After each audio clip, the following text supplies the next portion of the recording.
Scripture teaches that the tongue is like a sword, like a flamethrower, like the rudder of a great ship, and therefore communication technologies amplify the power of the tongue, for good or for ill.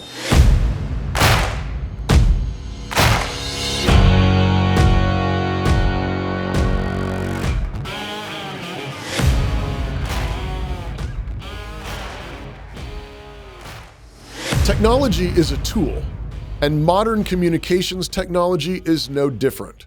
Cranes and bulldozers are tools for lifting and carrying heavy objects and moving earth. Smartphones and messaging and texting and social media platforms are tools that make the heavy lifting and moving of words and communication easier. So all by themselves, tools are gifts from God. And therefore, the fundamental question is, what are you using them for? You can use a crane with a wrecking ball or a bulldozer to break things, and if that's what needed to be done, that's great.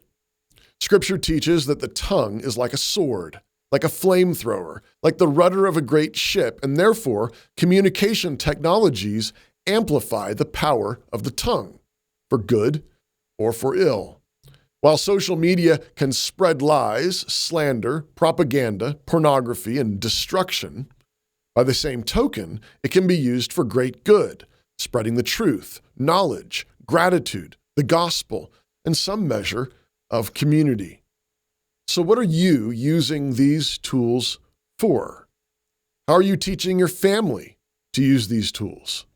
A father who buys his 10-year-old son a wrecking ball for Christmas may be considered the greatest dad ever for about 15 minutes, until the first house on the street is leveled. But just as firearms and chainsaws are dangerous, but have good and lawful uses, parents who do not give any teaching or training for the right use of phones and social media are not preparing their children for the real world. There is certainly freedom for greater or lesser use of various tools. But do not kid yourself in either direction.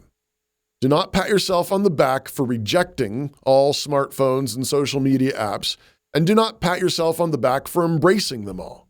This is really no better than congratulating yourself on whether or not you allow the use of hammers in your house.